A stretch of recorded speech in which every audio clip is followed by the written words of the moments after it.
नमस्कार सगळ्यांना. मी तुम्हाला दाखवणार आहे मखाण्याची खीर. त्यासाठी साहित्य पाहून घ्या. हे आहे विलायची, हे काजू आणि बदाम याचे केलेले काप, साखर, साबुदाणा आणि हे तुपात तळलेले बेदाणे, काजू बदाम सोलून घेतलेली याची मी पेस्ट करणार आहे आणि हे आटवलेलं दूध. मध्ये मखाणे तसेच ठेवले आहे. थोडे मखाणे मिक्सरमध्ये बारीक करून गेले आणि हे काजू आणि बदामची पेस्ट करून ठेवली आहे. हे दूध आटवायला ठेवलेलं आहे मी. गॅस थोडा कमी केलेला आहे. त्यात टाकणार आहे मी पहिल्यांदा भिजवलेला साबुदाणा छोट्या वाटीभर. त्यानंतर टाकणार आहे ही पेस्ट बदाम आणि काजूची. त्यानंतर टाकणार आहे मिक्सरवरनं काढलेले मखाणे. दोन्ही टाकायचं आहे, मखाणे टाकायचे आहे आणि हे टाकायचं आहे. आणि आता हे चांगलं मिक्स करून घ्यायचं सगळं. एक उकळी काढायची, याला चांगलं मिक्स होऊ द्यायचं. बघा हे मिक्स होत आहे. आता याला चांगली उकळी येऊन राहिलेली आहे.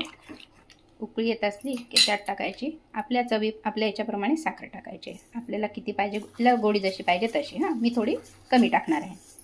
आणि त्यात टाकायची आहे थोडी, आत्ता टाकायची विलायची पूड आणि थोडी गार झाल्यावर टाकायची आहे. बघू शकता मस्त हे उकळत आहे. छान उकळी आली आहे याला. आता पूर्ण तयार झाली आहे. आता बघू शकता. आता ही थोड्या वेळाने अजून घट्ट येईल. यात आता मी गॅस बंद केलेला आहे गॅस. आणि आता मी टाकणार आहे वेलची पावडर. याच्यात केशर काड्या पण छान लागतात, त्या पण टाकणार आहे. यात मी आता या केशरच्या काड्या टाकणार. या केशर आम्ही खास काश्मीरला गेलो तिथून आणलेले आहे.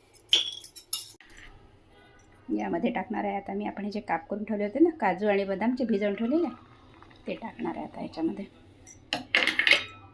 बघू शकता आता किती छान झाली आहे, घट्ट आलेली आहे खीर.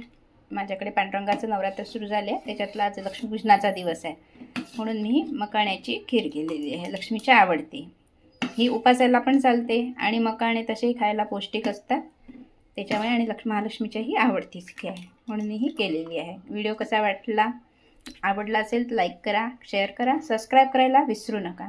धन्यवाद सगळ्यांना.